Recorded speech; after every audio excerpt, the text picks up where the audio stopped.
SNS 마케팅으로 연애 수백억씩 벌어들이는 사람이 있습니다. 그 사람은 전 세계의 SNS 영향력의 탑3 안에 들어가는 사람인데요. 그 역시 과거에는 유튜브, 인스타그램, 트위터 모든 영역에서 구독자 0으로 출발한 사람입니다. 어떻게 그런 사람이 세계적으로 그렇게 영향력이 있고 미디어 회사를 만들고 돈을 벌고 있는지, 그 사람이 책만 냈다 하면 아마존 베스트셀러가 되고 있습니다. 어떻게 그럴 수가 있는지 또 알아볼 것이고요. 특히나 이분이 쓴 책이 이제 한국에 곧 출판이 되는데 제가 거기에 또 추천사를 맡게 되었습니다. 그래서 그 책을 미리 보고 감탄을 많이 했는데요. 한국에서 이 사람처럼 하기 위해서 적용시켰던 컨텐츠 마케팅에 대한 내용을 가지고 오늘 영상을 꾸며봤습니다. 끝까지 봐주시면 SNS와 컨텐츠 마케팅으로 우리가 돈 벌 수 있는 방법에 대해서 좀 더 디테일한 부분을 알게 되실 겁니다. 소셜미디어에서 순전히 콘텐츠를 만드는 재능만으로 성공하는 사람은 약 1% 뿐이다. 나머지 사람들은 자신이 만드는 컨텐츠를 관심있게 봐줄 커뮤니티를 형성하기 위해 온갖 노력을 다해야 한다. 이런 이야기를 제가 오늘 소개시켜드리는 인물 게리 바이너척이 실제로 했던 이야기입니다. 컨텐츠를 만들어내는 재능은 정말로 다들 많이 있는데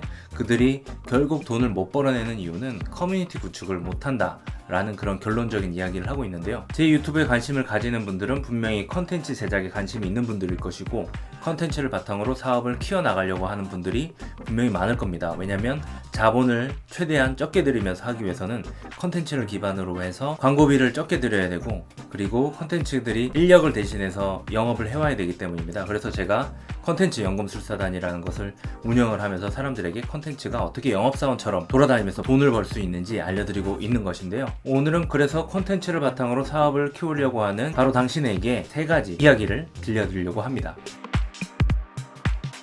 첫 번째는 바로 압도적 컨텐츠입니다. 저를 지속적으로 봐오신 분들은 잘 아시겠지만은 저는 정말 글도 꾸준히 쓰고 영상도 꾸준히 만들고 음성도 계속 꾸준히 만들어내고 있습니다.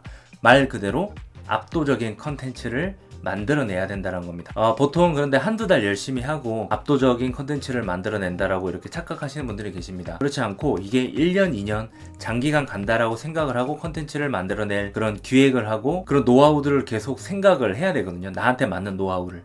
여러 사람들한테 배워봤자 그 사람들한테 맞는 노하우고 어떻게 보면 정보가 과잉 정보가 될 수도 있습니다. 내가 직접 만들어 보면서 그냥 억지로 만들어내는 게 아니라 이 순간을 내가 즐기기 위해서, 쉽게 만들기 위해서 나는 어떤 식으로 컨텐츠 기획을 해야 될까? 나에게 맞는 어떤 프로그램은 어떤 걸까? 이 프로그램이 남들은 많이 쓰지만은 나에게 너무 어렵다면 나는 좀 더 쉬운 걸 한번 찾아보자. 그러니까 이런 식의 노력들이 바탕이 되어야지 컨텐츠를 압도적으로 또 지속적으로 만들어낼 수가 있습니다. 그래서 제가 한계에 많이 부딪히는 분들, 혹은 제가 과거에도 한계에 많이 부딪혔던 부분들은 무엇이었냐면, 그렇게 정보성 컨텐츠들을 많이 만들어내지 않고 광고를 바로 하면은 어쨌든 바로 매출이 나는 부분이 있는데 왜 내가 그런데 시간을 들여야 하느냐, 나는 광고를 해서 돈을 벌어야 되겠다, 바로 이렇게 이야기하는 분들이 많이 계시죠. 그렇다라고 한다면은 매번 계속 광고에 의존할 수밖에 없기 때문에, 그게 사업적으로 분명 능력이 있고 자금력이 분명 좋고 계속 투자도 계속 지원이 되고 있다라고 하면은 문제가 안 될 수 있습니다. 그리고 경기에 영향을 안 받는다라고 하면 분명히 그래도 됩니다. 하지만 사업이 어떻게 그렇지만은 않잖아요. 분명히 고정비가 좀 덜 들어가야 될 때도 있고 인력이 막 바뀔 때도 있고 나도 뭐가 힘들 때가 있을 수 있습니다. 그럴 때를 대비해서 내가 일하지 않더라도 혹은 직원들이 막 바뀌더라도 움직이면서 돌아다니면서 돈을 벌어낼 컨텐츠를 압도적으로 수백 개, 수천 개 이상 만들어내야 된다는 겁니다. 저는 1000개 이상의 컨텐츠들이 그렇게 돌아다니면서 일을 하고 있는 것이고, 그것들이 패키지로 만들어지면서 또 돈을 벌어다 주고 있습니다. 두 번째 말씀드리고 싶은 부분은 열심히만 가지고는 안 된다라는 얘기입니다. 압도적인 콘텐츠를 만들어내기 위해서 사실은 이것들이 보완돼야 될 부분입니다. 방금도 말씀드렸지만은 내가 싫어하는 걸 압도적으로 만들어내는 것은 너무 어려운 일입니다. 그렇기 때문에 제가 무자본 창업을 하려고 한 사람들한테 일부러 돈을 쓰지 않고 내가 먼저 팔고 싶은 것들을 막 찾아다니도록 하는 이유가, 내가 정말로 좋아하는지 안 좋아하는지 제대로 밝혀내기 위해서는 내가 돈을 무리하게 쓰지 않고 어떤 내 마음만 가지고 그것들을 팔아보고 해야지 내가 이제 거절당하면서도 그걸 극복하는 마음이 생기는지, 혹은 내가 하기 싫어지는지, 이런 것들을 잘 구분을 할 수가 있거든요. 근데 만약에 내가 돈이 많이 있어가지고 그거를 내가 좀 싫어하는데도 돈을 투자해가지고 그것을 만약에 극복할 수 있다라고 하면은 실제로는 내가 싫어하고 압도적으로 만들어낼 수 없는 건데도 구렁이 담 넘어가듯이 그냥 다음 계속 진행이 될 수도 있다라는 부분이죠. 그게 누가 보기에는 좋아 보일 수도 있지만은 장기적으로는 지속적으로 컨텐츠를 만들어내거나 관심 있어 하는 분야와 나와 많이 상관이 없다라고 한다면은 오히려 나에게 독이 되는 경우도 생길 수가 있습니다. 그래서 압도적으로 만들어낸다고 해서 정말 이거를 양에만 만족하고 사람들이 반응하는 거나 이런 거는 상관없이 일단은 많이 만들어내고 내가 힘드는 것도 꾹 참아가면서 되게 애쓴다라고 생각하면서 만들기만 한다고 하면은 한번 되돌아볼 필요가 있습니다. 주변 사람들의 피드백에도 돌아볼 필요가 있고, 컨텐츠를 만들어내면서 계속 자기 검열을 해야 됩니다. 뭐냐면 내가 만들면서 처음엔 힘들 수 있어요. 무조건 모든 게 다 힘듭니다. 저도 뭐 영상 만드는 거 다 힘들었고 글 쓰는 거 다 힘들었어요. 그런데 중요한 거는 내가 압도적으로 만들어내는 그런 과정을 가면서 이거 좀 재밌는데 좀 쉬워지려고 하는데 라는 포인트를 넘어서 점점 아주 조금씩 쉬워지는 부분이 생긴다, 혹은 내가 쉽게끔 만드는 그런 아이디어들이 계속 떠오른다, 혹은 그런 아이디어를 주는 사람들이 내 주변에 계속 생겨난다. 그러면 내가 조금은 나랑 더 맞는 방향, 그리고 압도적으로 콘텐츠를 만들어낼 수 있는 방향으로 가고 있다라고 보셔도 됩니다. 그런데 아무리 내가 애를 쓰고 열심히 해도 시간이 줄어드는 느낌이 안 들고, 내가 재미를 못 느끼고, 그 다음에 사람들의 반응도 별로 그렇게 파격적으로 높아지지 않는다라고 하면은 내가 그냥 압도적인 거에만 신경이 팔려서 그냥 열심히 하는 거, 그리고 주변에서 그냥 알아봐 주는 거, 그거에만 한눈이 팔려서 나를 제대로 바라보지 못하고 있을 확률이 높은 겁니다. 그러니까 그럴 때는 잠깐 멈춰서서 이것을 정말 더 쉽게 만들 수 있는지, 혹은 내가 더 쉽게 만들 수 있는 분야가 무엇인지, 이런 것들을 다 원점에서 두고 재검토할 필요가 있습니다.